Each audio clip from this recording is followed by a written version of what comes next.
തീർത്ഥാടന കാലത്ത് എരുമേലിയിൽ ഭവന നിർമ്മാണ ബോർഡിന്റെ ഭൂമി പാർക്കിങ്ങിനായി സജ്ജം. 6 ഏക്കർ ഭൂമിയാണ് പാർക്കിങ്ങിനായി ഒരുക്കിയിട്ടുള്ളത്. തീർത്ഥാടകർക്കായി കോട്ടയം മെഡിക്കൽ കോളേജിൽ പ്രത്യേക വാർഡും തുറന്നിട്ടുണ്ട്. എരുമേലിയിൽ നിന്നും ഏകദേശം 1 കിലോമീറ്റർ സഞ്ചരിച്ചാൽ ഭവന നിർമ്മാണ ബോർഡ് ഒരുക്കിയിട്ടുള്ള ഈ വിശാലമായ പാർക്കിംഗ് ഗ്രൗണ്ടിലെത്താം. കാട് പിടിച്ചു കിടന്ന 6 ഏക്കർ ഭൂമിയാണ് ഭവന നിർമ്മാണ ബോർഡ് പാർക്കിങ്ങിനായി സജ്ജീകരിച്ചിരിക്കുന്നത്. മുൻവർഷങ്ങളിൽ എരുമേലിയിലുണ്ടായ ഗതാഗതക്കുരുക്ക് പരിഗണിച്ചാണ് ഇത്തവണ കൂടുതൽ പാർക്കിംഗ് ക്രമീകരണം ഒരുക്കിയിട്ടുള്ളത്. ഈ ഗ്രൗണ്ടിലേക്ക് എത്തിപ്പെടാൻ മുന്നറിയിപ്പ് ബോർഡുകളും കടന്നു പോകുന്ന വഴിയിൽ സ്ഥാപിച്ചിട്ടുണ്ട്. പാർക്കിംഗ് ഗ്രൗണ്ടിന്റെ ഉദ്ഘാടനം മന്ത്രി കെ രാജൻ നിർവഹിച്ചു. 3 ഘട്ടങ്ങളിലായിട്ടാണ് നമ്മൾ ഇത് വിഭാവനം ചെയ്തത്. ആദ്യഘട്ടം ഇപ്പോൾ ഏതാണ്ട് ക്ലിയറായി. 2ാം ഘട്ടത്തിൽ ഉദ്ദേശിച്ചിട്ടുള്ളത് ഭക്ഷണശാലകളും റിഫ്രഷ്മെന്റ് സെന്ററും ടോയ്ലറ്റ്, പെർമനന്റ് ആയിട്ടുള്ള ടോയ്ലറ്റും കഫറ്റേരിയയും നമുക്ക് വസ്ത്രങ്ങളും ബാഗുകളും ഒക്കെ പൂട്ടി വെക്കണമെങ്കിൽ കഴിയാവുന്ന ലോക്ക് റൂമും ക്ലോക്ക് റൂമും അതൊക്കെ അടക്കമുള്ള സംവിധാനങ്ങളാണ്.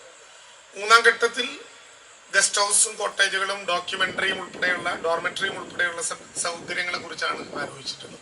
സിനിൽ മാത്രം പാർക്കിംഗ് ആയാൽ ഇത് ഒരു വേണ്ടത്ര ഉപകാരത്തിന് ഉപയോഗിക്കപ്പെടില്ല. നേരെ മറിച്ച് ഒരു ഓഡിറ്റോറിയവും താമസ കേന്ദ്രവും ഒക്കെ വന്നാൽ നല്ല പാർക്കിംഗ് സ്പേസ് ഉണ്ട്. അത്യാവശ്യം പൊതുപരിപാടികളും വിവാഹങ്ങളും ഒക്കെ നടക്കാവുന്ന ഒരു കേന്ദ്രം കൂടിയായി, ഒരു കൺവെൻഷൻ സെന്റർ കൂടിയായിട്ട് ഇത് മാറ്റാൻ പറ്റിയാൽ അതൊരു വലിയ ഗുണകരമായിട്ടുള്ള ഒരു മാറ്റമാകും. അതിനാവശ്യമായിട്ടുള്ള സൗകര്യങ്ങൾ ഇവിടെയുണ്ട്. തീർച്ചയായും ഞങ്ങളത് കൂട്ടായി ആലോചിക്കുകയാണ്.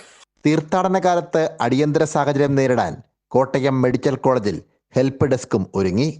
ഇതിന്റെ ഭാഗമായി പ്രത്യേക വാർഡും സൗജന്യ മരുന്നുകളും സജ്ജീകരിച്ചിട്ടുണ്ട്. തീർത്ഥാടകർക്കായി തുറന്ന പ്രത്യേക വാർഡിന്റെ ഉദ്ഘാടനം മന്ത്രി വി എൻ വാസവൻ നിർവഹിച്ചു. നിലയ്ക്കലിൽ പാർക്കിങ്ങിന് സംവിധാനം ഏതാണ്ട് 8,000 ഉണ്ടായിരുന്നെങ്കിൽ ഇപ്പോൾ 2,000 കൂടി നമുക്ക് സൗകര്യപ്പെടുത്തി 10,000-ന് മുകളിലാക്കിയിട്ടുണ്ട്.